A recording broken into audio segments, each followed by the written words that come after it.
Hey everyone, this is Gregory Hart. This is episode 31 of the Heart2Heart Podcast. Today I'm joined by not only a Major League Baseball player of the Toronto Blue Jays, but also the co-founder of Meta Athletes. I'm joined by Kevin Smith. Thank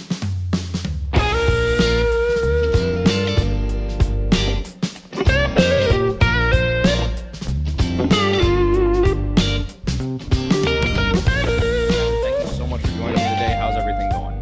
Going great, man. I'm glad we finally got to get this recording on. I know it's taken a lot to get to this point, so I'm excited we can hop on quick.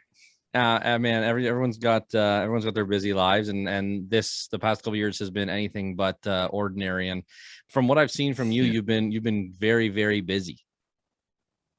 Yeah, no, I try to. I have to stay busy, man. I got so much going on, especially in season. Like Yeah. we're going every day, we play every day, and then in the off season, it's just like nothing for a while. So I try to keep myself busy so I don't get in trouble. And I just have a lot of cool people around me that are into a lot of different things and things that I find interesting. And so, in the off season, I try to take half my day when I'm not training and just kind of learn something new or get into something or Nice. just kind of see what else is out there. There's so much, we have so much time that I feel like if I didn't, I'd be doing myself a disservice.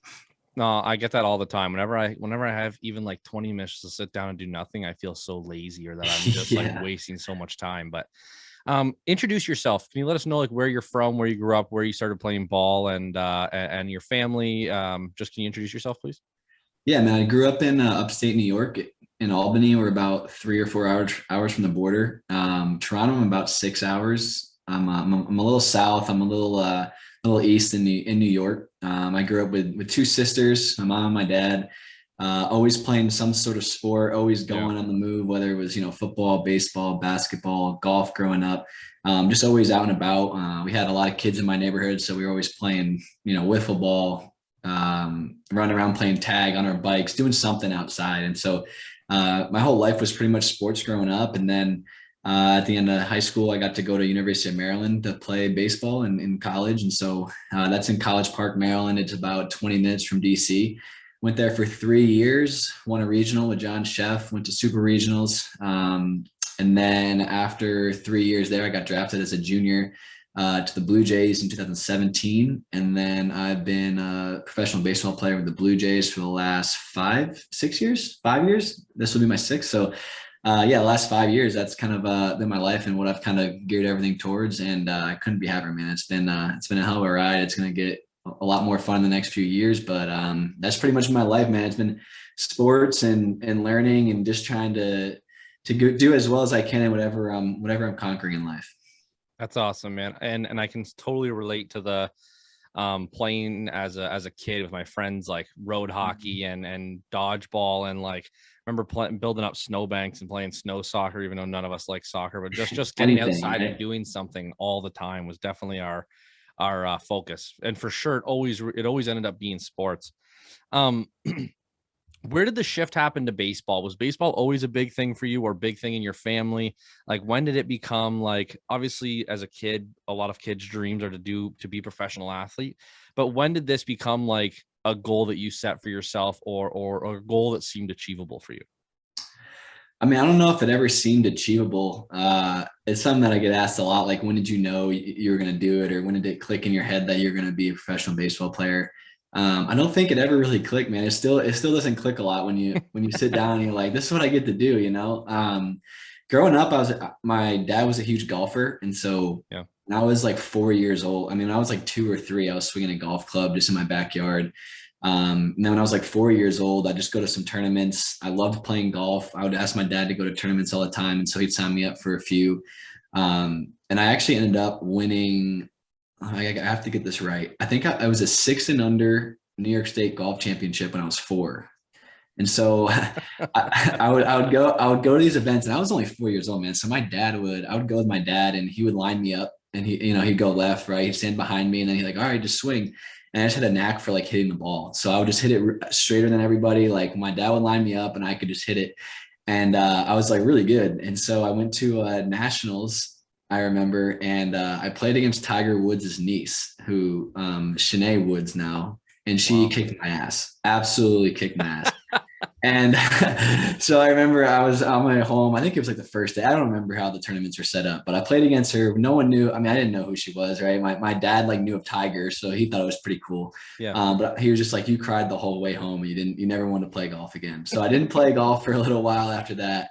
I always tell my dad he should have been a bad parent and made me play golf because I would be in a pretty good spot right now. But so then I went home and he's just like, you liked every sport with a ball in it, whether it was football, basketball, baseball. So, growing up, I played a lot of football and basketball. I played baseball when it was baseball time, but it wasn't about until I was probably like 7 or 8 where like Derek Jeter was really big. Like he was my favorite player, like Growing my up in New biggest York, role that makes model. so much sense. Yeah, anything that Derek Jeter did, like I was locked into. So I think my love for the game just came from watching him all the time. It was the only time I got to stay up late was if the Yankees were playing on the West Coast or they had a late game. I would be able to stay up and just watch him. And then as I got older, I started to get, I was decent. I wasn't the best player by any means, like on any of my teams, or I didn't grow really fast when I was little. So I was like a tiny kid. Like I was always pretty good, but like not the best by any means. And so, I just kept going. And as I got older,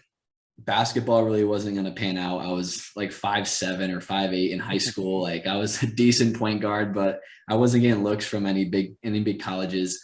Um, I stopped playing football in high school just because my dad was like, you don't want to get hurt. That's probably my only regret I have in life is not playing football longer. I loved quarterbacking and just like scanning defenses and stuff like that. Yeah.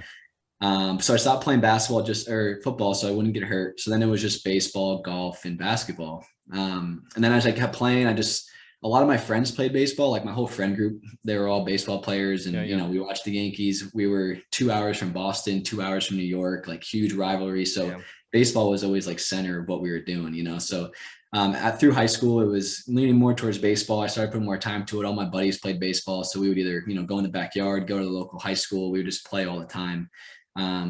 And then, I wasn't really like an early bloomer. Like I said, man, I think I was in my junior years, maybe my sophomore year. My sophomore year, I didn't play varsity. I was on JV as a sophomore. We had a really good kid in front of me who played short. So I played JV as a sophomore. And so like then, none of this was in the back of my mind, right? Like I'm just trying to make a varsity baseball team at this point. That summer played pretty well, was in the South Troy Dodgers who had like a lot of big names on their team rolling through there.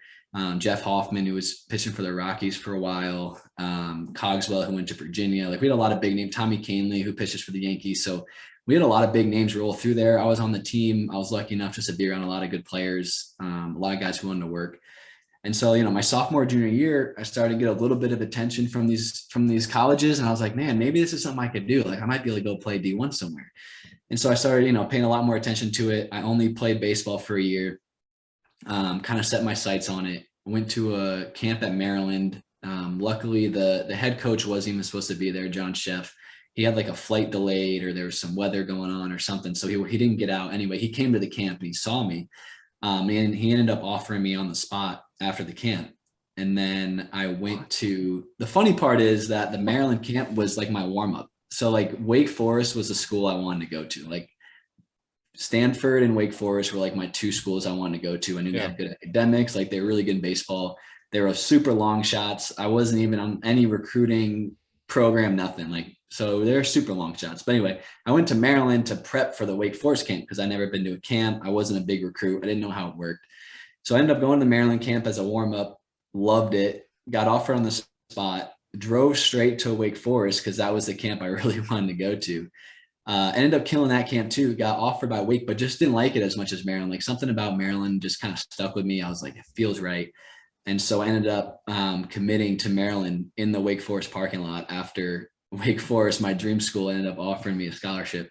And so that's how I went to Maryland. It just felt right. I felt like I was supposed to be there, I committed there as the fifth shortstop. So on the depth chart, I was like the fifth shortstop rolling into Maryland. Wow. As a freshman. Ended up having a good fall, worked real hard, ended up winning the spot. It was me and another guy, Andrew Bechtold, who now plays in the Twins organization, I think. So we were roommates and we were fighting for the shortstop spot pretty much going into the spring. We were going to split time. We were roommates. It was great. He's still one of my good friends. And then I ended up starting the first game or starting the first weekend, and then his weekend was the second weekend, and he went out, he was playing awesome, and he ended up breaking his thumb. And so there was a lot of just crazy things that happened to even give me the opportunity to play at Maryland. You know, I went in as the fifth shortstop. I wasn't supposed to be anything crazy. Had to work hard just to get an opportunity to stick at short. Had a really good first weekend at Coastal Carolina, and then that injury happened, and then it was like, all right, well, you're our guy now. Like there's no one else, right? And then it was like a oh shit moment. Like now I'm here and now I got to do it. And so ever since then, it's just been kind of the same thing, man. Just trying to get an opportunity, work hard, and hope that you make the best of it. Were you happy at all when he broke his thumb? Were you like just a little bit? Dude, I remember that game. So that weekend, it was there was like a huge weather storm coming through. We were supposed to play Appalachian State at home in Maryland, and we were going to get like 8 inches of snow. So I don't know how much you know about college baseball, but in the US, you play 3-game series. So you'll play like Friday, Saturday, Sunday. And so that the other team usually travels in on a Thursday. They'll practice on a Thursday, and then you'll play 3 games and they'll leave on a Sunday. So it's like a weekend thing. So Wednesday night, so Appalachian State is supposed to be traveling in Thursday morning. Wednesday night, we get a call from our coach around 8 or 9 o'clock. We were in study hall. And he said, hey, there's a bad weather storm coming through. Go home and pack up. We're leaving at 5 a.m. We're driving to Georgia. So we had us and Appalachian State changed our plans, drove to Georgia because we were like, all right, we'll go to Georgia. Perfect game just opened, this brand new complex. It wasn't going to snow. We could get the weekend in, whatever. So we ended up leaving study hall. We packed up, left at 5 a.m. the next day, had like a 15-hour bus ride down to Georgia.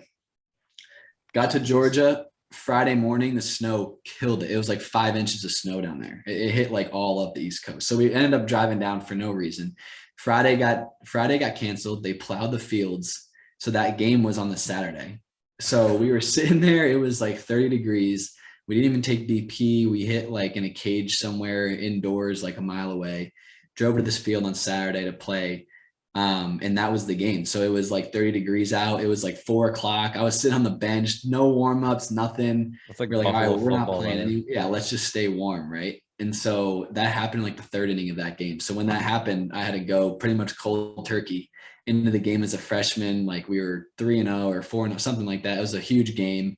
And so honestly, I wasn't thinking of anything other than like, let's just stay warm for a few innings, like get your feet under you and don't mess anything up.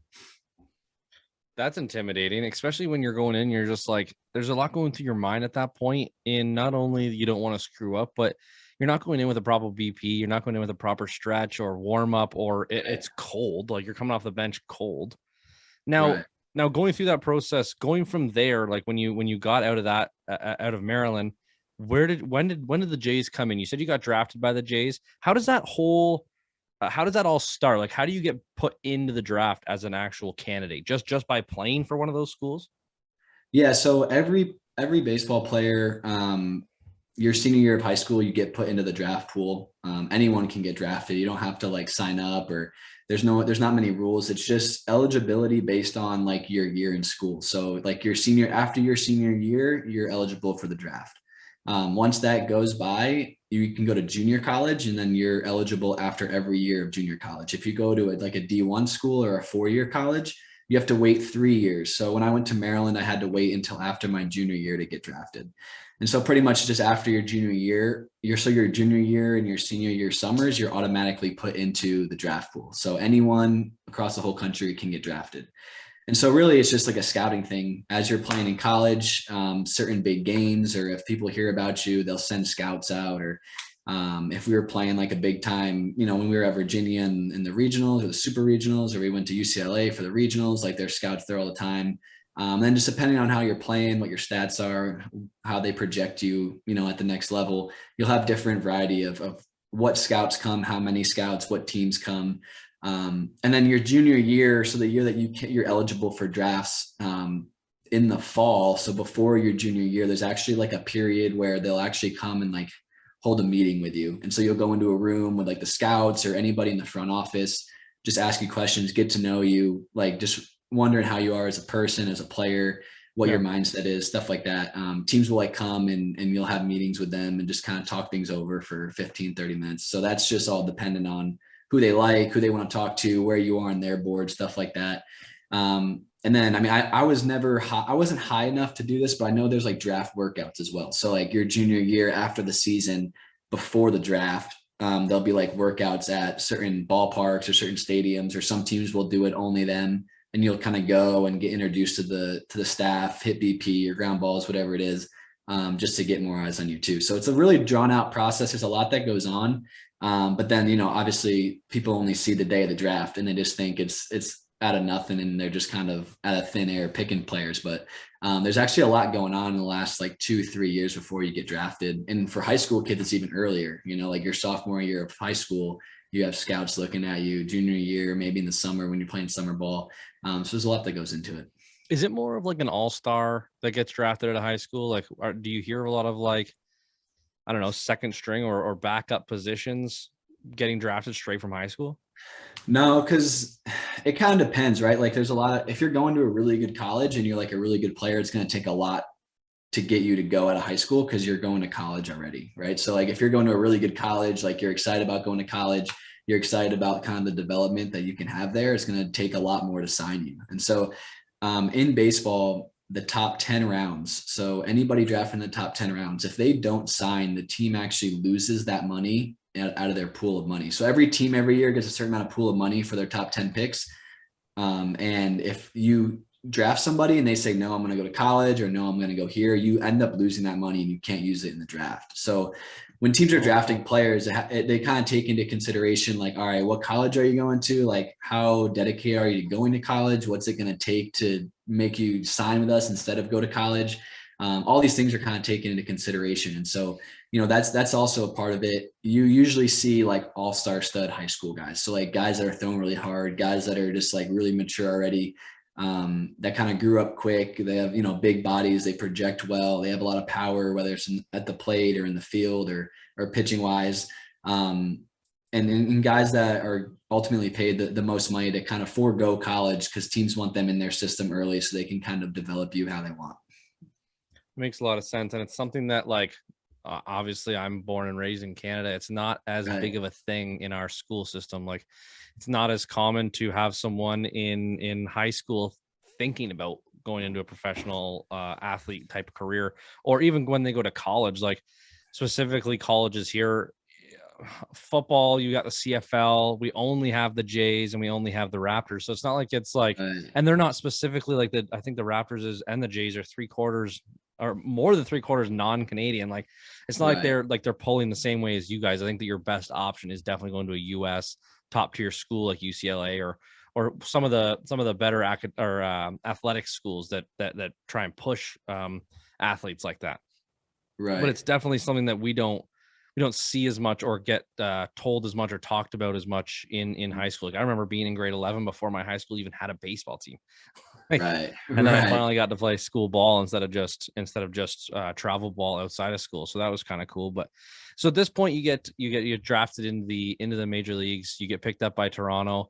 Where do you go from here? And what's going through your head when you get picked up? Like I didn't realize that it was just like did you have any idea that you were going to be picked up by Toronto? No, I mean, it just depends on your situation. If you're a high round pick or if you're a guy, it's either if you're a high round pick, you kind of know like the top tier of like, okay, this team is going to take me if I fall to them. If you're like a lower round pick, then maybe you're like, okay, only 3 teams are interested in me. So like, it's one of those teams, right? For everyone else that's kind of in the middle, it's just kind of like, all right, let's see who picks me, you know? So I had no idea. Toronto wasn't even on our radar. They picked Logan Warmouth in the first round of my draft. We knew the Blue Jays were interested, but they picked Warmouth. And so typically if they pick somebody that's a college shortstop, they're not going to pick another college shortstop like early in the draft, right? It's just kind of like, all right, we got our guy, we're going to get a different position or fill something else. We didn't really have a specific team. I probably had like 10 to 15 teams that were like really in on me around the same area, like the 3 to 6 round area. And so you don't really have much to go off of. They're calling your agents constantly throughout the rounds, asking if you'll take this or take that. There's a lot of just kind of like behind the scene deals that go on. Maybe they'll pick you later for more money if you don't accept other deals. Maybe they'll pick you earlier for less money so they can save some money on other picks. There's a lot of stuff that goes on behind the scenes, but for me, I didn't know I didn't know that I was going to get drafted by them. I was just sitting in my living room and heard my name called. There wasn't really, people think there's like a lot more that goes on behind the scenes, but I mean, most guys are golfing or working out or don't even know they're going to get picked. It can be a long time. The first 2 rounds, I think, take about 8 hours or 4 hours the first day, but then they go through like 10 rounds in like 2 hours the next day. Right. So it could be like, it can get really lengthy, and then they have another day. I think there's like in total more than 12 hours of the draft. So And you can watch as it, it, correct? yeah, you can watch it. I think the first 2 rounds, maybe only the first round now is on MLB Network. And then after that, it's kind of like a live stream just on your computer. So it's live. Like they announce people live. There's no video or anything with it. Once you get to a certain round, it's just the audio of people getting drafted. And so once it gets to that, it's like you could get drafted now, you could get drafted in 4 hours. You have no idea. So it just becomes a lot less there's a lot less stuff going on. And so you're just kind of like have it playing, it's going to happen at some point. You don't know what team or where it's going to be. So that was kind of like my day on draft day. So you did say you were watching the live feed. Yeah, we had it on. I knew I was going to be going at some point. Like once it gets close to when you're going to be going, a lot of teams are calling. Like you start to see like the energy getting picked up. You start to realize there's a lot of teams interested in you in the same area. And so like it's going to happen at some point. So the live feed was on. I was at my house with a bunch of my family, just hanging out. We were eating some food, eating lunch. We knew it was going to happen. We didn't know when. And then we just kind of heard it happen. We were just kind of talking and hanging out, and then it happened, and then it was over. I can't imagine what's going through your head when you get that phone call. Like you always just see the movies where they're all sitting around a table, sitting there waiting. The phone rings. You're going to this. Do you have a choice you have to accept an offer to be able to be picked as that draft? Kind of, yeah. You don't have much leverage because you're trying to get drafted, and the team For kind of has sure. all the Yeah. leverage, right? So it's not like I was going back and forth negotiating anything. Your agent, or at least my agent, how a lot of it works is that they're talking to multiple teams, and they kind of know what teams are going to offer you, and so they're not directly negotiating things, but there might be better offers than others. There might be a team that you want to get drafted to over others based on who they already have in their system, like who's ahead of you, what their needs are at the big league level. So there's stuff like that goes on, but that's all kind of, at least in my situation, a lot of my friends that I've talked to, it's kind of left to the agents to kind of handle that stuff. I know a few guys that handle it themselves, and they wish they didn't, because they can kind of get a little hectic and a lot going on in a short time frame.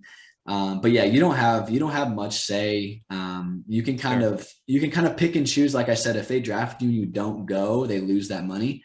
So you can kind of pick and choose, like, okay, I really want to go to these 3 teams, maybe over these 3 teams. And so I'm going to make the other 3 teams pay more money for me if I'm going to go for them. Right. So maybe your dollar amount's higher for certain teams, and your chances of getting picked by the teams you want increases. But that's probably the extent of it.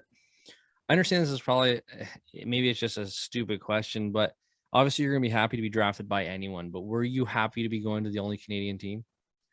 It was so cool, man, because we didn't have the Blue Jays like super on my radar. The beginning of the day, we had like 4 or 5 teams that were like, we really knew wanted me, that were calling me constantly. And so those are the teams on our radar. And then when the Blue Jays picked me, like the few days leading up to it, you're kind of just locked into the teams that really want you, right? Like you're trying to do your research on it. Like these teams are constantly calling you, like they're in the front of your mind. Those are the teams you're like, all right, I'm going to go to one of these teams.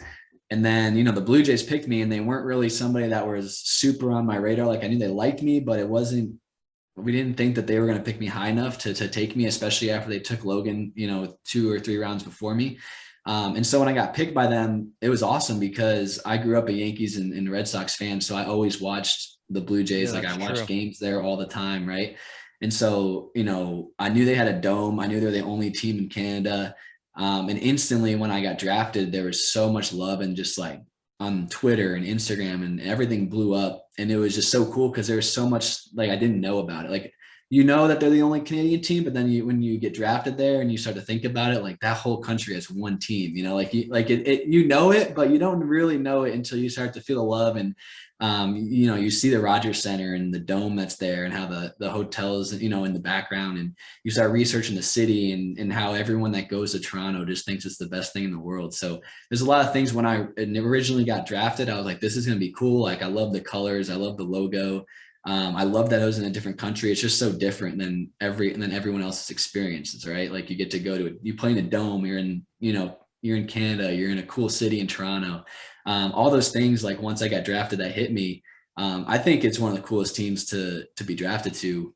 And especially right after I got drafted, man, it was like everyone around me and all my friends and stuff thought it was the coolest thing. And everyone immediately began paying attention to the Blue Jays more and sending me this and that. But yeah, man, I loved it. I still love it, man. I think it's one of the coolest teams to play for. I love the aspect of having a whole country behind you.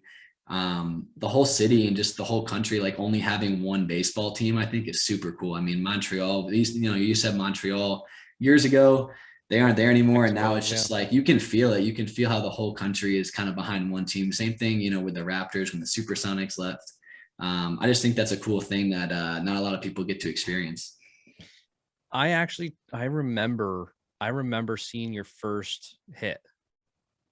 Like, I wasn't at the game, but I remember I at that point, like, I always grew up. My dad sat in the living room and had like an actual scorebook. Like, he kept like a legit scorebook of the game, and it just kept him involved and kept him knowing like the player's stats and like getting used to where people hit. And he had a bigger appreciation for the game. So I started doing that for a year. And I remember watching your game when you got your first hit and like seeing your parents out in the crowd and just like how fired up you were, and like just going into that, how nervous are you to know that you're getting put in the game, and how soon, like, how far ahead of the game did you know you were going in? That's the crazy part, man. It's like you work for like 20 years straight to get to that point, right? And then when you're there, it's like, it's almost like an out of body experience. I mean, I got called up. When I got called up, it was 2 days before that.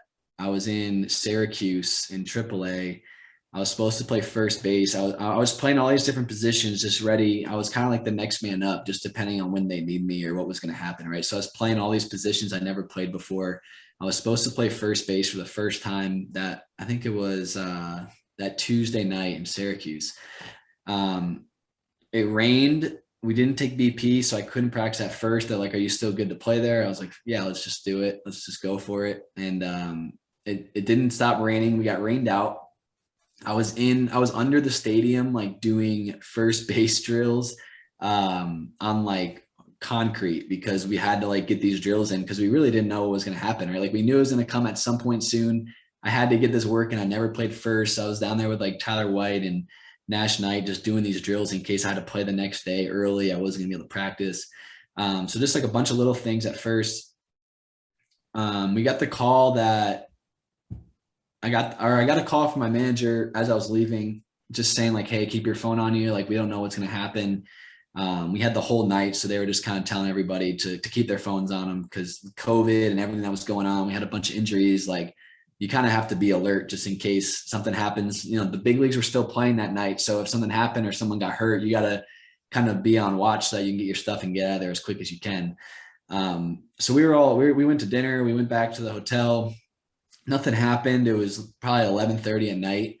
I was like, all right, well, this isn't going to happen today. So we kind of put our phones down. Everyone went back to their rooms. I was brushing my teeth, put my phone down for about 2 minutes, went back and had a missed call from my manager. So I called him back, and he's like, "What are you doing? We told you to keep your phone on. Like, what's going on?" And we were like, we put it down for 2 minutes, and you called us, during those 2 minutes that we didn't have our phone. So it was a big joke. But anyway, he was like, "Yeah, you're going to be joining the big league team in DC tomorrow. So get to the field as quick as you can, get your stuff, pack up." Like, I had a flight out, I think, at like 7 a.m. So that was in like 7 hours. So it was just a big thing. Like, immediately went to the field, had to wait for the clubby to come and unlock it and get all of our stuff out of the locker room. Got all my stuff packed up, went back. By then it was like 1 or 2 in the morning, and I was leaving in like 3 hours to go to the airport, because I had to go to Syracuse, had a layover to DC. So I got back, packed up all my stuff. I got about an hour's sleep, flew to DC, got into DC at like noon for like a 3:00 game. It was a getaway day. Had all my stuff in the locker room, ended up pinch hitting that night, didn't get the hit. I was like exhausted. Like all the stuff that goes on from the time they call you to get called up until you get there and you're doing interviews and you're calling this guy and that guy and everyone's blowing up your phone. You get to the ballpark, you have no idea what's going on. It's your first game. You're just trying to not get anyone's way. You know, we were in a pennant race. Like it was a big, big deal. It was a big game in DC. I think it was a 2-game series, maybe a 3-game series. Anyway, it was a big game. So you're trying not to get in people's way. You're trying to let people get their work in. It's a getaway day, just a lot going on. Right. So all my family flew into DC, didn't get the hit, and then we were going to Toronto that night. So we played in DC, flew to Toronto, and then I think I knew I was going to be playing that day. I didn't know where I was going to be playing or if I was going to be starting. They said I might be starting just to be on the lookout, and then it just depends on when like the other team gets their lineups in, when they know who the starter is. Like sometimes you don't know who the starter is till the next day. All that factors into when you know if you're playing or not, right? So we don't get our lineup till we know what their pitcher, what pitcher they're throwing, what the game's going to be like, who we're throwing, all this different matchup stuff. I don't think I knew until around noon the next day that I was going to be starting in the lineup, like when the lineup actually came out to us. So around noon I knew. And I don't know, man, it was just something about like Toronto. It feels really comfortable there. Like I was there for Fan Fest. I was there a few times before we got to hit. We were doing a bunch of stuff in Fan Fest. We were there for summer camp before COVID for 2 weeks. So I got to kind of practice and inter squad there a few times. But I was just really excited, man. I was super nervous, obviously, because you want your debut to be like an amazing day, right? Like you want to go 5 for 5 and you want to have this big entrance. And so the whole day though, everyone was joking, like, are you going to swing at the first pitch? Like what's going to happen? Like everyone asked you if you're going to ambush, are you going to swing at the first pitch? Are you going to try to like get a few pitches under your belt? What's going to happen? And I just told everyone, I'm like, I'm swinging. Like if it's there, my game is like, if it's there, I'm swinging, like I'm not going to take a bunch of pitches. I've always been like super aggressive. So I was like, if it's there, man, I'm going to swing. I'm not going to just take it just to see some pitches. And then it ended up being there. I swung, hit it off the end of my bat to right field. I just remember like turning around and looking at my dad, and then obviously that sick video of them going crazy, and a bunch of my fans. Yeah, I had to give the finger guns, and the rest is history. But it was a fun day for sure. Man, hearing you talk through that made me nervous. like just thinking about like in a 24-hour span, you travel across the states, fly into 2 different airports, pick up your equipment, get to the field. Your nerves are going crazy. Your phone's blowing up. You're playing in DC the first day. You get to pinch hit, which was nice. Just get a little bit of it's really not a entry into it, but it's not like there's no manual on, hey, you're going to show up. This is where you're going to be. This is where you're going to sit on the bench. This is where everyone else's stuff goes. This is where your stuff goes. Mm-hmm. This is where your helmet goes. Like, I understand baseball is baseball, and most of that stuff's pretty standard, but there's a lot of things that have got to be in the majors that are not in AAA or whatever you were playing before that. Like so many little things, like there's cameras, there's fans everywhere. There's stuff going on all the time. Like it makes me nervous for it. And like, then you got to go in and you got to start, which has got to be like such a crazy feeling. I did an interview with a guy named Aaron Whitefield, and he plays on AAA for the Minnesota Twins. Okay. And he got called up and got to play against the Cubs, which is sick. That's a sweet field to go start your first game. But he talks about them having 2 dressing rooms, a starting room, and then like the rest of the guys that are brought along. Is that the same kind of thing that goes on with the Jays? So yeah, I mean the dressing room thing is mainly a COVID thing. So like with COVID, we had to have certain feet from each other, and you could only, these locker rooms, like everyone thinks they're huge and spacious and stuff like that. That's true at home, but on the road, it's just another locker room, like it's a little bigger. You have enough space for a workout and all the stuff that you need, but by no means is it like the home locker room where you have a bunch of room between each other and, big lockers. So on the road, a lot of stadiums, I know when we were in Detroit, DC, we were all in one.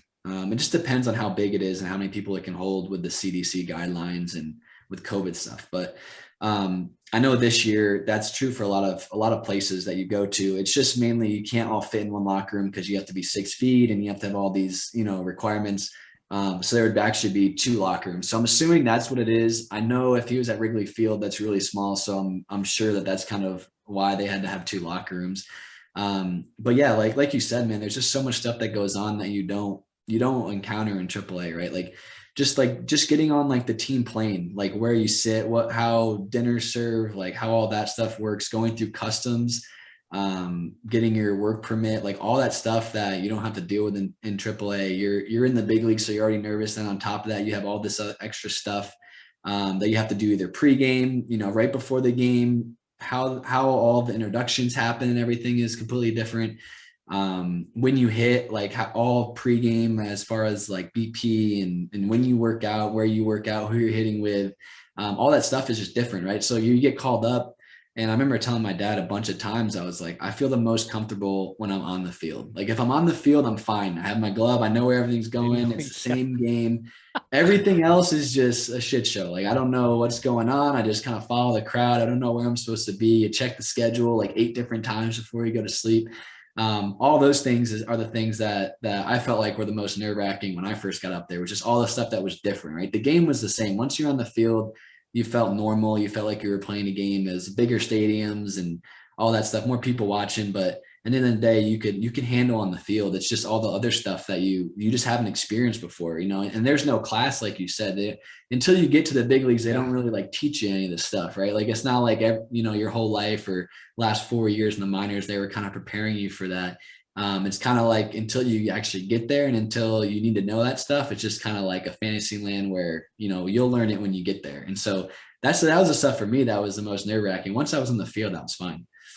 And especially like after a couple innings of knowing where your stuff goes, knowing where like you sit, and then you see all these tablets now to check plays, check pitchers, check all this different stuff. Yeah, all that stuff is new. There's so much stuff going on. The nerves obviously take over so much at the beginning of the game. Like it makes it so impressive to see someone who wasn't like a first round, second round pick that's starting the first game of the first season. That's this huge, great, big baseball name. It's crazy to see the people who aren't picked that way and still make it into the starting lineup and still play either full time or even as a call up like you. It's still so impressive because it's so much like it feels so much more difficult to be that position. Like all these other guys travel together all the time. They see each other all the time. Mm-hmm. They're at the facility all the time, or at least at the training facility or whatever place they're at to train or get fit or do BP or whatever.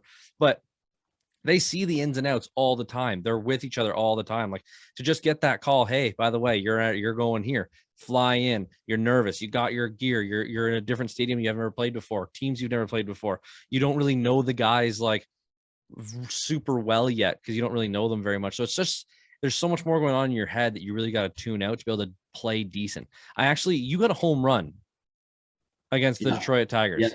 Yeah. My first one was robbed. My second one was not robbed, which was fun. But yeah, no, you're right, man. I mean, everyone that I talked to, whether they played for 10 years, I mean, we had in AAA, we had so many guys that made their debut. I mean, Devon White played for years in the big leagues. Casey Kendall played for years in the big leagues.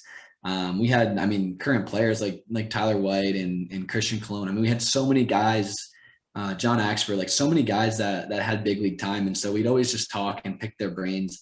And they said the same thing, man. Like the hardest part is when you first get called up and you're not in a routine. Like it's not your position. It's not, you're not really part of the team yet. You're just getting up there. You don't really know guys. You don't know how the whole team operates. You don't know how, BP goes. You don't know what the travel requirements are. Like all those things, that's the hardest part to play. That's like the hardest time to do well, right? You have all these new things that you have to figure out. You're trying to figure them out while also playing at the hardest level with the most eyes on you, with, the best players around the field. There's just so much going on when you first get up there. Everyone always talks about the hardest time is your first like 3 weeks in the big leagues, like just trying to make it through that and like get to a spot where you're playing, every day or at least consistently where you can get into a groove and it starts to feel a little bit normal and you get to kind of get into a routine. Everyone kind of thinks the same way where it's like, once you get past that initial set, like the hardest thing to do is to be that guy that goes up and down constantly.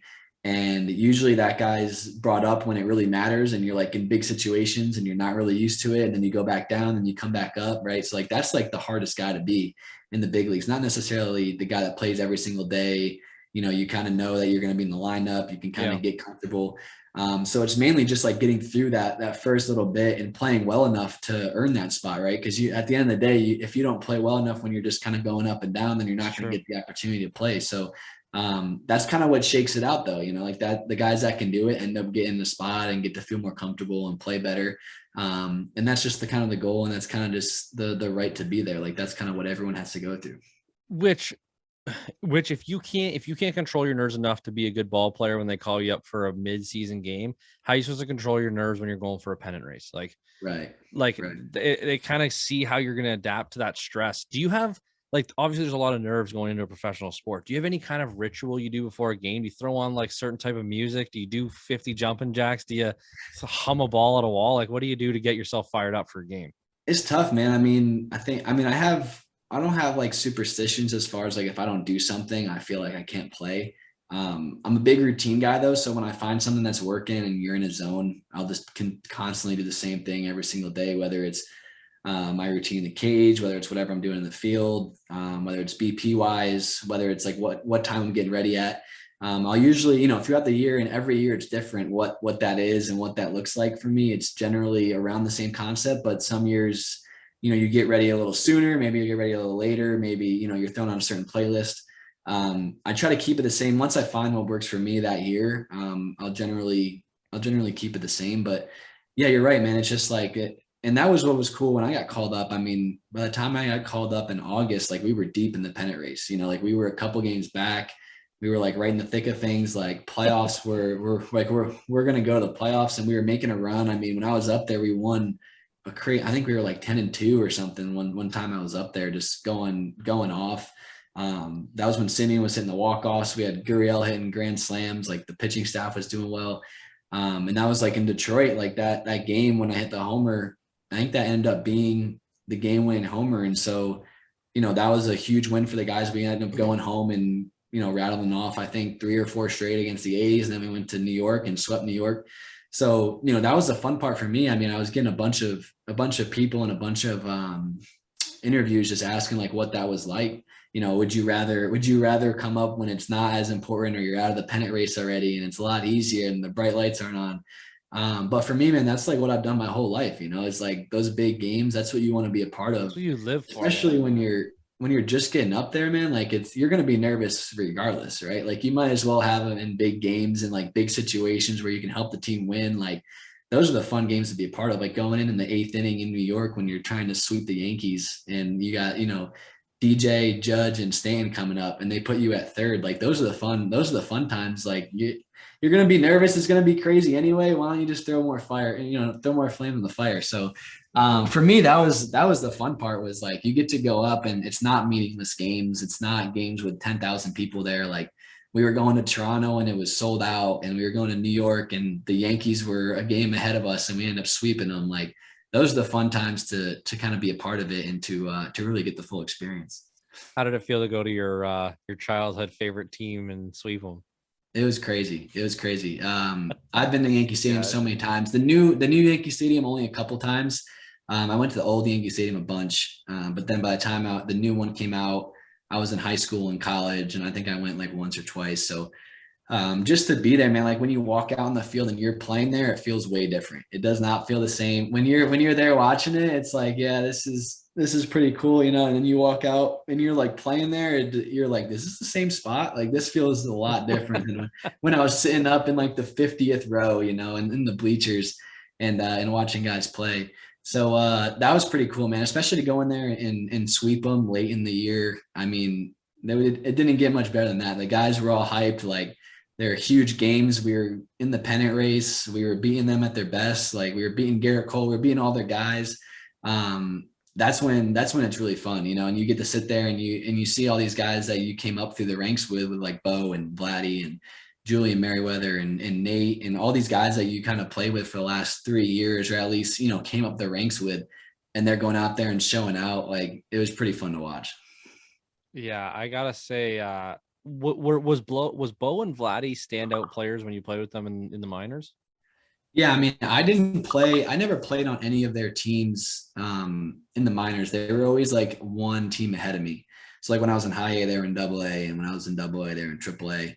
So the first time I actually played with them was in the big leagues. But I just remember I would play with them in spring training, in backfield games, and just like we would always just hear stories about Vladdy and Bo, and they were always younger than us and they were ahead of us. So it was always super awkward because they were like, you know, your younger brothers, but they're way better than you and they're ahead of you already.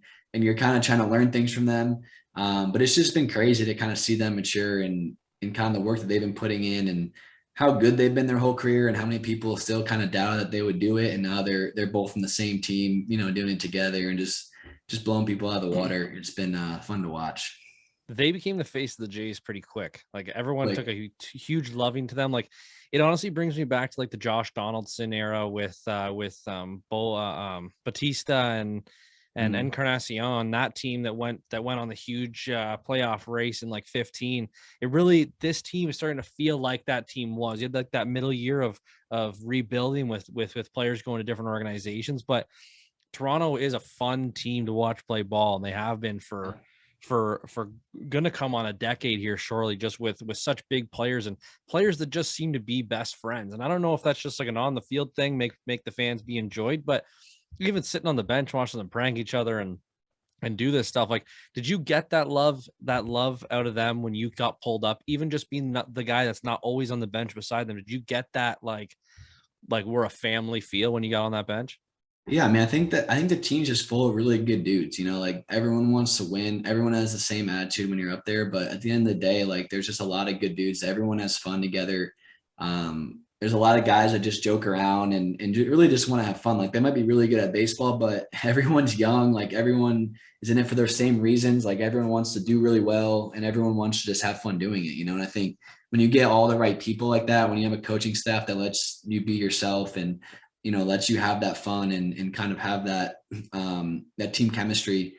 I think that's kind of just what happens. Like players can be themselves, you can hang out together, like everyone's you know having fun and cracking jokes, and then when you go out there you're playing as a team, and no matter what happens you know that you guys you know you guys worked hard in the off season together, you guys worked hard in spring training together, you guys are preparing before the game together, Mhm. you guys are hanging out afterwards and eating dinner and discussing you know the game and what's going on. Like when you have all that stuff going, when you go on the field, it kind of carries over, you know, to the field and when you're playing, and you just end up like really liking the guys that you're going to work with every day, and you like when they're doing really good, and when they have big games, like it's exciting for you. When you have big games, they're excited for you. So I think it all just kind of carries over. Like everyone that thinks that it's just about having the best players and this all-star team, and everyone kind of just playing for themselves. And I think that's why it doesn't really work that much. You know, you gotta have guys that are really good. Like skill is ultimately going to win it, you know, at the end of the day. But when you get in the playoffs, when you get to 4 teams left or 2 teams left,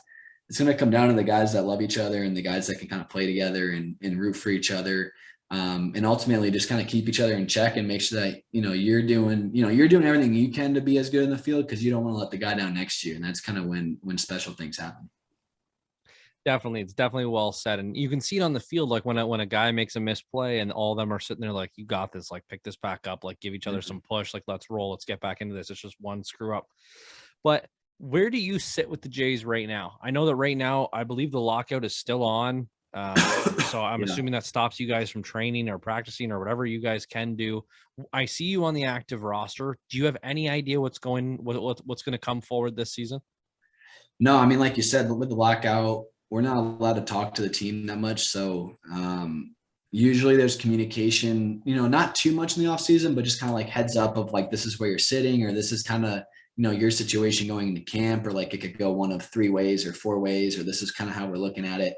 Obviously with the lockout, we haven't really had those talks. So we can still train. We can't be at the facility. So there hasn't been much communication or really like seeing the Jays as much as I would in a normal off season, which has been a little weird. But until the lockout's over, it's just gonna be you know more of that. But you know, either way, it's just like how can I get better this off season? What can I work on? How can I put myself in the best position to be successful next year? Like, what does that look like? What do I have to do? What do I have to work on? What do I have to change? And that kind of doesn't, you know, that's kind of always known, and you can kind of figure that out on your own just by studying yourself. And so that's kind of what I would be doing regardless of whether there was a lockout, whether I was in Florida, whether I was here in Nashville. That's kind of always my focus going into the season. Does the team provide anything for you on the off seasons to continue to train and get stronger and get better, or is this all? It's weird because when you think about it, a major league or a professional athlete, it's their job, like it's their career. Like I don't think of it as the same as me going to my job. Yours is pretty sick, but I think of it in the fact of when you're on your off season, are you technically like, yes, you're still a Blue Jay, you're still under your contract. Is there means for you when you're on the off season? Is there stuff that's provided for you, trainers, fitness trainers, people to practice with, people to take BP with, or is this all on you when you're in the off season? It kind of just depends. Like we obviously have a facility in Florida that we can go to and train at, and there's always coaches there. Just depending on what time of year it is. If you contact them and want to train there year round, you can always go like lift there. If there's coaches there, then you can, have BP or throw or hit or whatever you want to do at the facility. You can kind of facilitate that if you want. But most guys, it's the off season is kind of on their own. You can talk to the team and kind of come up with a plan of what they want you to do and how they want you to work and what they want you to work at. Or a lot of guys hire, people outside of the team, whether it's just like trainers or hitting guys or pitching guys to kind of work within the off season. And you kind of carry that into the team. And it's kind of like a mutual understanding from like what the team wants you to work on. Like, yeah, I agree on that. I'm going to go and work on that with this guy or that guy. So there's a lot of different routes that it can go. Obviously this year, the lockout, it's just been like almost no contact just because we can't talk to them. So, but every year when you leave, I mean, you kind of have like an exit meeting of what went well, what you could probably get better at for next year, kind of the direction they see you, going in and progressing towards as a player. And then it's kind of up to you. I mean, like you said, man, it's your job and your career. So it's kind of up to you to be like, okay, like, I think if I work on this, I'll get better. Maybe I don't work on this. I don't really see eye to eye with that. But I'm actually going to work on this instead. I feel like this could help my game. So a lot of it is up to you though. I mean, you kind of talk with the team and with your agent and with any other trainer that you have or anybody that you really trust, with your career. Cause at the end of the day, whatever you work on and how well you do and how well you perform is really on you. So there's a little bit of everything in there. Some of it is just on your own and what you think you can get better at and what will help you in the long run. And then there's also the side of it of like the team and kind of what they need and what your best chance to progress and either help the big league team or stay on the big league team or get to the big leagues. However they kind of see you fitting into that puzzle. How much throughout this whole thing has COVID and the lockout stressed you out? I know that like coming where you are right now, you're training hard, you're pushing. You were in games last year, you hit a home run, you got on base, you're pushing, you're getting better and better and better and better and better. Are you afraid of a time frame of where, like, I don't know, I'm assuming there's always a stress factor of being released from a team or getting traded to another team or whatever. But how much more stress does this COVID lockout put on you guys sitting there, not being able to talk to the team, not really know what's going on, not really know how they feel? Like, has it been a tough time for you the past couple of years? I don't know, man. I mean, I feel like COVID, it was a tough time for everybody. Just your life was just so different, right? Like you couldn't go out to eat where you wanted to go out. You couldn't, whether it was going to work, you had to wear a mask or you had to do it remote. You couldn't go out and see your friends. You couldn't like do a normal, whatever your normal routine is, whether you're an athlete or not, it was just kind of all skewed. Right. So, for me, it's like, what are you going to really do about it? Everyone's in the same boat. Everyone around the league's in the same boat, around the country's the same boat, whether you're playing baseball, whether you're an engineer, whether you're a teacher, like everyone's facing something and their life has kind of been completely different. And so, since COVID started in 19 or going into 20, I mean, 19, I had a really bad year. I was really excited to get going in 2020. COVID hit and I had almost a full year of not being on the show, what you got better at, and that kind of stuck because, you work all off season in 19 after a bad year to get yourself in a better spot to be able to show like, hey, I got better. COVID hits, there's no season. I'm at the alt site. So you're pretty much working for 2 years. And the cool thing, kind of what happens is like you work on some in the off season, you go into season and you see if it worked, right? Like you see if you got better, because it's hard to tell in the off season if you're going to get better or not. You're not facing live pitching. You can't really go through the ringer. You can't face guys that are better than you. You really don't know how it's going to play, right? So usually you have like 4 months to work on stuff and then you're back into games and you kind of get that feedback loop of like, okay, this is working or this isn't working. That whole COVID year, it was almost 2 years where you're working on something and you're like, well, I hope I'm getting better. Like, I don't really know if I am or not, Yeah. like I'm doing the best I can to hit off machines or to do this or that. But like, until you're in the game and you're in moments that count and you're playing, and in leagues you're supposed to be in, you really don't know if you're getting better or not. So that was just the biggest thing for me. Like, I just want to know if what I was working on was right. Like, if I was actually getting better, am I just getting better at drills or am I just getting better at BP or am I getting better for the game? Right. So that was the hardest part in 2020 was just like, I was working on this stuff. I felt like I was getting better and you really couldn't show it. Like, there's no Very tough. games, what are you going to do? Right. So going into 2021 and much of the same stuff. Obviously COVID it was just a little weird year. You didn't play a lot of teams. You were playing 6-game series. You was playing the same team for a whole week. You weren't traveling like you were supposed to. You couldn't really go anywhere. You didn't want to catch COVID. You didn't want to be the guy to shut the season down. So it's a little out of your element, but like I said, man, everyone was like that, right? Like, it's not just you, it's True. not just your team. Like, everyone's in the same boat. So can you handle it and can you get your work in and can you do better than the guy next to you? That's kind of the name of the game. So as far as a lockout right now, it's like in the off season, I'm doing the same thing I would in any other off season. I have a group of guys in Nashville that I work out with every year. We're still doing the same thing. We're still working out. We're still getting better, putting the work in. Luckily, it hasn't interfered with spring training yet. Hopefully we get it settled and it's a normal spring training in a normal year. But yeah, man, it's been weird. It's been almost 3 years now where we haven't had like a normal off season and season and everything just feels how like baseball used to felt. It's kind of like a shortened season and then there was COVID and then there was COVID protocols for the whole next year. And then now we got the lockout. So, but like I said, man, there's not much that you can do about it. Like everyone's in the same boat. Everyone has the same things going on. And so you can either kind of complain about it and wish it was different, or you can just kind of accept the fact that everyone else is going through the same thing. So like, how do I come out of it on top? It's very well put, and it's nice of you to say like you're not the only one going through it. It's a tough time for everyone. It's not just tough for you.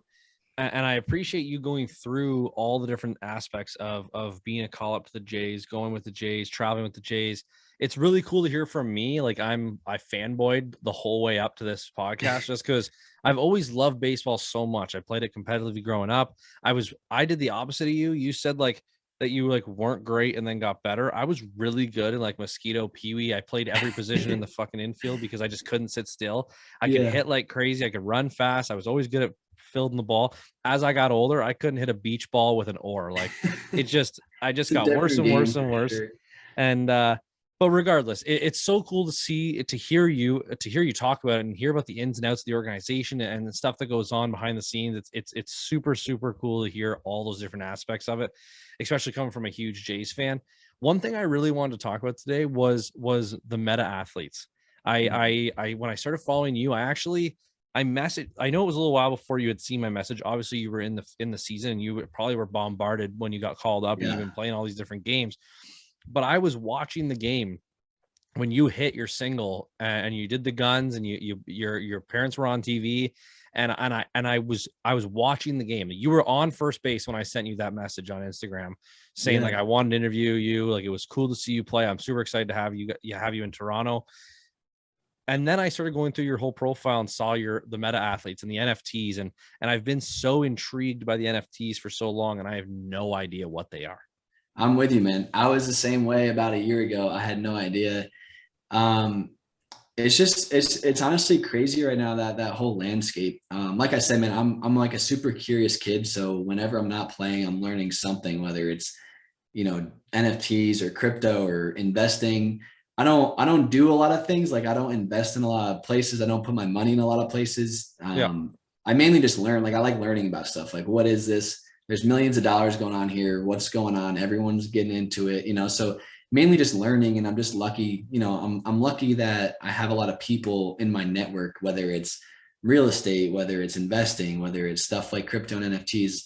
I'm just lucky that I get to use like my baseball platform where everyone kind of wants to help me out and like teach me and like coach me through things and just help me understand stuff. And so whether that, like I said, whether that's real estate or branding and marketing, like the guys that I've been involved with that are just like marketers and branding guys that I don't use a lot of the techniques that they tell me about, or I don't use a lot of the stuff that they say, just because that's like not me. I just kind of put out what I want to put out, and if it resonates with people, it resonates with people. But I met this guy who did a lot of my content for social media, Drew, about 3 or 4 years ago. And for the last 2 years, he's been telling me about these NFT things, and I had no idea what they were. I was in season. When I'm in season, it's just all baseball mode. Like I listen to some podcasts, some music, but other than that, it's like full baseball. So we'd have some talks, and he's like, man, you got to do this NFT thing. Like, it's going to be the next big thing. Kind of blew him off for a little while. And then about a year ago, started to really just kind of like learn about it. I saw a bunch of my friends doing it. I saw it was kind of blowing up, and like everyone was talking about it being the next thing.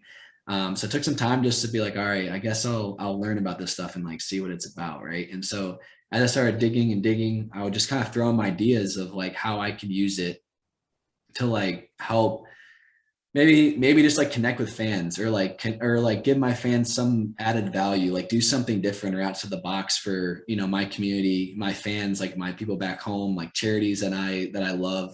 And as I started doing it, he's like, yeah, but like, that's like, all that stuff is like next level. Like, that's not really being done in NFTs right now. Like, it's really just like digital art. Like, Yeah. you just buy these NFT, right? So like a lot of it is just like you have digital ownership of this art. You buy, it's like buying a piece of art online, and now you own it. And if somebody else wants to pay you more for it, you can sell it for more money to somebody else, and it's transactable, and it's just like digital ownership. Instead of buying an art in real life and putting it in your house, you can buy a piece of art online and hold it in your wallet, and you can sell it, or you can transact it, or whatever you want to do with it, right? And so that's kind of how it started. And I was like, all right, that's interesting, but like, can we add stuff to the art? Like, could I like have an NFT, and if you own it, you get tickets to a JAYS game, or like you get behind the scene content that no one else can get, or like you can get exclusive merch. Like, you can only buy the merch if you hold my NFT, right? Like things like this. Or can I do like Zoom calls with all my people, with all my fans who buy my NFT, like a digital trading card? Can I do like Zoom calls with them, or like,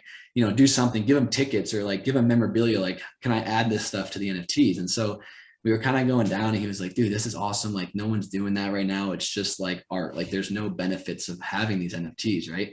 So, last year he was kind of doing a lot of research for me. He was doing some stuff. We were going to just put out an NFT. And then all of a sudden I was like, man, I'm like really lucky and fortunate to know a lot of people, like I was talking about, like in marketing and real estate, and all these people that like maybe my fans don't have access to, whether it's like nutrition or trainers or whatever it is, like whatever field you want experts in. Like, I can probably find an expert in my network who like wants to help me, but maybe they don't want to help my fans for whatever reason, right? And so like, how can I give that and just like give that to my fans or my community, or help people in that way?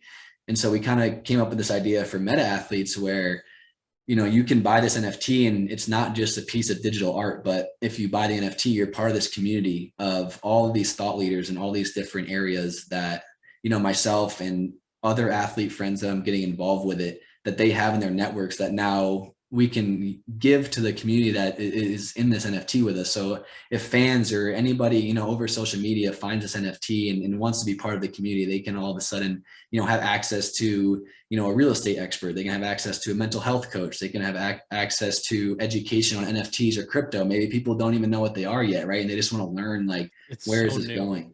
Right. So that's kind of where it was going. And then Meta Athletes was created. I got hooked up with a lot of like people that were in the NFT space for a while. And I was like, I need to share this with people. Like I'm not going to do much good with it, but like, there's a lot of people out there that could probably do a lot of good with it. Right. You're just learning. Like, so we're just kind of creating this community and Meta Athletes of like high performers and people that just want to learn and are curious about things, and kind of can take all these different thoughts and all of these resources that, us athletes might get that other people might not get. And now all of a sudden it opens the door to all these people, all these different, resources that maybe normal people couldn't get to just because they didn't have the name, or they like weren't lucky enough to be a professional athlete. Yeah. And so taking our network and just kind of sharing that with our community, that's kind of like the backbone and kind of the idea behind Meta Athletes. It's very, very interesting. And I've seen the NFT thing float around a couple times, Mm-hmm. and it's a non-fungible token. Yeah. So just think of it like digital ownership. Yeah. With blockchain, you can just verify that you own certain things. And so when you have an NFT and it's in your wallet, there's actually like, you can actually verify that you own that NFT, right? Like in real life, you can make a fake baseball card. Like there's a huge baseball card industry that's all fake. Like you see all Yeah. that stuff. You can't really fake it online, right? Like there's only a certain amount made. There's like certain contracts and certain things that happen. It's crypto, like it's through the technology that makes it so secure is that you can't fake it, right? Like once you make the amount of items, that's it. And like there's actual code that can read your wallet and be like, okay, you own it, or okay, you don't own it, right? And so that's kind of the interesting part, is that you can end up actually like giving benefits and utility to those tokens, because you can actually for the first time verify that somebody holds your NFT. And so that's where it gets kind of cool, is like the whole digital ownership aspect of it, where you can, now that you know who owns it and who doesn't, and no one can replicate it and no one can make fake ones, now all of a sudden you can start, giving back and giving benefits to the people that are in your community. It's cool because I'm in the chat. Discord. Yeah, and Discord. I see, like Discord, I was new to it. I know gamers know a lot about Discord, but I just I got it was like maybe a couple months ago. yeah, I was never in it, and now I get thrown Discords all the time, and I don't have much time to play around in them, but I know a lot of my friends do and stuff, and it's just interesting, like all the stuff that's out there, in the digital space nowadays. It's fun talking to people and kind of their perspective on it too. It's very unique, and it definitely speaks to the type of person you are. The fact that you're trying to think of a way to advance it. And NFTs are so new, but there's so Mhm. much money in people buying them. Keep them in your wallet. You're the only person that gets one. Now I'm starting to see ones that are like short clips of different athletes performing something. Like Mhm. right now, there's Kevin Durant's got a big promotion going through where you can buy like different moves that he's done in specific critical games. You can own that Mhm. little NFT of him performing that dunk or whatever it may be. But for you to start thinking of like, how do we incorporate it so that it gets you more than just that picture? Like it's more than just that thing sitting in your wallet, that digital art. It gets you tickets, or it gets you a meet and greet, or it gets you into these chat rooms with all these people that can help advance your life. It's really cool. It's honestly, it's the type of mindset and the type of people that I like to involve myself with, because I've got a group of buddies of mine that will sit there and chirp each other for 9 hours and not get anything Mhm. accomplished. Then I got my group of friends that I'm in a group chat with all the time, trying to improve, trying to come up with new ideas, different ways of reaching out to people on social media, different ways of growing our brand and our businesses and the things that we really want to do. So I find it very interesting, and it definitely speaks volumes to the type of person that you are. Yeah, man, I appreciate that. And like I said, like there's a lot of bad stuff in the NFT space too, right? Like that's why I don't own a lot. Like I do a lot of research, I learn about it. But all the experts that I talk to and that help me, like a lot of it is not good stuff, right? And so like when I was looking at it and people wanted me to make these NFTs that are pretty much just like digital trading cards, and my fans wouldn't get anything out of it, and it's pretty much just another way to make money or off these, this art. And I'm like, we can do better than that. Like we can make something that's way cooler that people can actually benefit from, And so I was just lucky enough to get hooked up with the right people who like saw that vision, and they're like, yeah, like that would be awesome. Like it's not in the space yet. Like no one's doing it that way. Everyone's just making it the easiest route, like making art and then selling the art for as much money as they can. And then you don't really get anything out of it. Right. And so I was like, well, why don't we just reverse that? And why don't we can make the art and make it cool. Like that's fine, but like let's have something like meaningful behind it, where people can actually learn stuff, they can better themselves, they can get in these networks of people who can help them in whatever it is, like you said, whether it's branding or marketing, or maybe they want to get involved with real estate, or maybe they want to know more about crypto. Whatever it is, like join this community and be able to help yourself learn and just network with the right people. And then also like give back to charities and stuff, like I think with it, we're going to be giving back over $100,000 to select charities that we like, and then also $100,000 of charities that the community likes. So everyone that's in the community will be able to get to pick, what charities we help, where the money goes to. So just different stuff like that, where I was just kind of brainstorming over the last year with Drew, who is the co-founder, with myself. And then Casey Clemens and Cody Clemens are also involved with it. We're just like, hey, how can we help as many people, and how can we bring as much value to people? Because I think that's where it's going. Like the technology is super cool, like you said. If we can just use it Very the unique. right way, I think it could be super powerful. Again, it definitely just shows the type of person you are. You're right now in the beginning, or not even just the beginning. You're definitely an experienced professional athlete, but you're in that, like, the stage of pushing forward to become a full timer, to become a starting player, and yet you're still making the time to try and focus on all these other little things and keep yourself busy, like you said. And I'm the same type of person where I'm losing my Yeah. mind if I'm just sitting around doing nothing. Right. But I truly appreciate you coming on today. I appreciate you talking about the Jays. It's so awesome to be able to talk to someone who's a part of the organization that you've Mhm. grown and watched with your entire life. I wish you nothing but success. I hope to see you in a Thank you, man. full-time starting Thank you. position in that team. I'll definitely be showing. I definitely want to hear if you're going to be going up and playing again. If you're on the bench, if you're at the game, I definitely want to know I'm making it to that game. I appreciate you explaining the NFTs, and I wish you nothing but success going forward in the major leagues and in life. Yeah, man. Thank you. I know all the other people you had on the podcast, so it's a pleasure to get on. You've had some awesome dudes, and we'll definitely get you up to a game at some point. I'll let you know when I'm up in Toronto, and we'll get you out. I appreciate it, dude. I really wish you nothing but success, and I thank you for your time today. Thank you, man. Thank All you. right, Thanks have for a good having one. me on. You too, man.